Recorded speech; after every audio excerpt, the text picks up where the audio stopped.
بسم اللہ الرحمن الرحیم۔ دین اسلام زندگی چینل کے ناظرین السلام علیکم۔ آج ہم بات کریں گے کہ پیریڈز کے بعد نہانے کا صحیح طریقہ کیا ہے، غسل جنابت کیسے کیا جاتا ہے، غسل جنابت کے فرائض کتنے ہیں اور غسل جنابت کرنے کا فرض اور سنت طریقہ کیا ہے۔ نجاست دو قسم کی ہوتی ہے، نجاست صغریٰ یعنی چھوٹی نجاست اور نجاست کبریٰ یعنی بڑی نجاست۔ نجاست صغریٰ میں جیسے کہ پیشاب کرنا، پخانہ کرنا، ہوا کا خارج ہونا وغیرہ، یہ سب نجاست صغریٰ ہے۔ ان کے بعد آپ کو نہانے کی ضرورت نہیں ہے، آپ کو صرف وضو کرنا ہوتا ہے اور آپ پاک ہو جاتے ہیں، نماز پڑھ سکتے ہیں یا قرآن پاک بھی پڑھ سکتے ہیں۔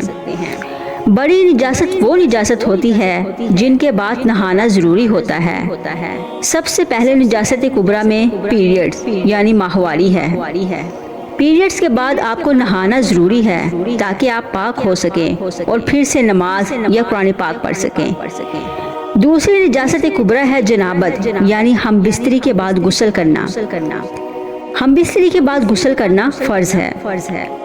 تیسری نجاست کبریٰ ہے نفاس، جو کہ پریگنینسی کے بعد بلیڈنگ ہوتی ہے، جس کا دورانیہ 40 دن کا ہوتا ہے۔ اس کے بعد نہانا ضروری ہے تاکہ آپ پاک ہو سکیں۔ اب ہم بات کریں گے کہ نہانے کا صحیح طریقہ کیا ہے جس سے ہم پاک ہو سکیں۔ تو نہانے کے دو طریقے ہیں، پہلا ہے فرض طریقہ اور دوسرا ہے سنت طریقہ۔ سب سے پہلے ہم بات کریں گے کہ نہانے کا فرض طریقہ کیا ہے۔ تو جب ہم نہانے کے لیے باتھ روم میں جائیں تو سب سے پہلے اپنے بدن پر لگی ہوئی نجاست کو دھوئیں۔ فرض طریقے سے نہانے کا پہلا فرض یہ ہے کہ آپ اپنے پورے جسم پر پانی ڈالیں، اس طرح کے بال برابر جگہ بھی سوکھی نہ رہ جائے۔ سب سے اہم بات جو آپ نے اپنے ذہن میں رکھنی ہے کہ آپ نے اپنے بالوں کو جڑوں سمیت دھونا ہے اور آپ کو اطمینان ہو جائے کہ آپ کے بالوں کی جڑیں بھی اچھے طریقے سے گیلی ہو گئی ہیں اور سارے بال اچھے طریقے سے پانی سے دھل گئے ہیں۔ غسل کا دوسرا فرض ہے کلی کرنا۔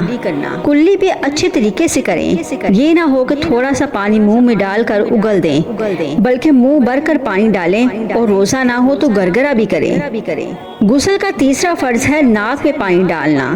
ناک میں پانی اچھے طریقے سے ڈالیں۔ یہ دونوں سٹیپ بہت اہم ہیں۔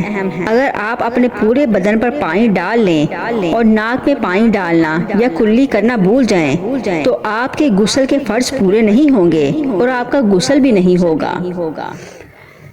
یہ فرض طریقہ ہے نہانے کا، اور اگر آپ صرف فرض ادا کر لیں گے تو بھی آپ کا غسل ہو جائے گا اور آپ نماز پڑھ سکیں گے، قرآن پاک بھی پڑھ سکیں گے یا کوئی اور عبادت بھی کر سکیں گے۔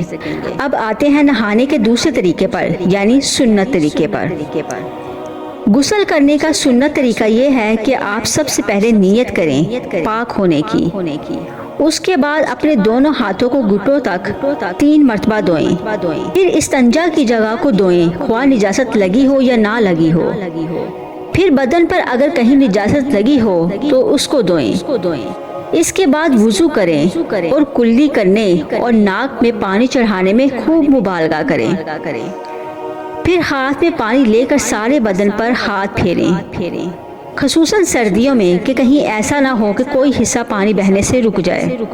پھر داہنے کاندھے پر 3 بار پانی بہائیں، پھر بائیں کاندھے پر 3 بار پانی بہائیں، پھر سر پر اور پورے بدن پر 3 بار پانی بہائیں اور تمام بدن کے ہر حصے کو خوب مل کر دھوئیں اور اچھی طرح سے دھوئیں کہ کہیں ایسا نہ ہو کہ کوئی حصہ پانی بہنے سے نہ رہ جائے۔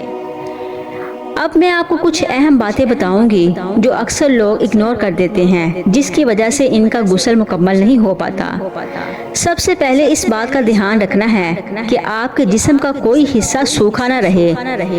اگر آپ نے کوئی رنگ پہنی ہے یا کوئی بھی جویلری پہنی ہے اور اس کی وجہ سے جسم کا کوئی حصہ سوکھا رہ جائے تو اس کو اتار لیں یا تھوڑا سا ڈھیلا کر لیں تاکہ وہاں پر بھی پانی جا سکے۔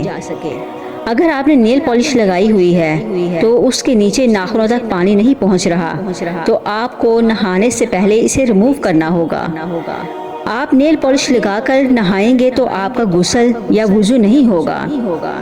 ہاتھوں اور پیروں کی انگلیوں کے بیچ میں بھی آپ کو ایک مرتبہ ہاتھ پھیر لینا چاہیے تاکہ کوئی جگہ سوکھی نہ رہ جائے۔ سر کی جڑوں کو اچھی طرح مسل کر اچھی طرح گیلی کر لیں، کیونکہ ایسا نہ ہو کہ آپ کے سر کی جڑیں سوکھی رہ جائیں اور آپ کا غسل نہ ہو۔ اگر آپ نے چوٹی بنائی ہوئی ہے اور آپ کے بال بہت لمبے ہیں اور آپ کو چوٹی کھولنے میں دقت پیش آئے، خاص کر کے غسل جنابت میں، تو آپ کو چوٹی کھولنے کی ضرورت نہیں، لیکن یہ اطمینان کر لیں کہ آپ کے سر کے بال اور جڑیں اچھے طریقے سے گیلی ہو جائیں۔ اور اگر آپ چوٹی کھول سکتے ہیں تو یہ زیادہ بہتر ہے کہ چوٹی کھول کر بال اور جڑوں کو اچھی طرح سے گیلا کیا جائے۔ پاک ہونے کے لیے جب آپ غسل کر رہے ہیں تو آپ صابن، شیمپو یا خوشبو آپ استعمال کر سکتے ہیں، اس میں کوئی حرج نہیں۔ مجھے امید ہے کہ یہ ویڈیو آپ کے لیے بہت مفید ثابت ہوگی۔ اگر آپ کو ہماری آج کی ویڈیو اچھی لگی تو پلیز ہمارے چینل کو لائک کریں، سبسکرائب کریں اور زیادہ سے زیادہ شیئر کریں۔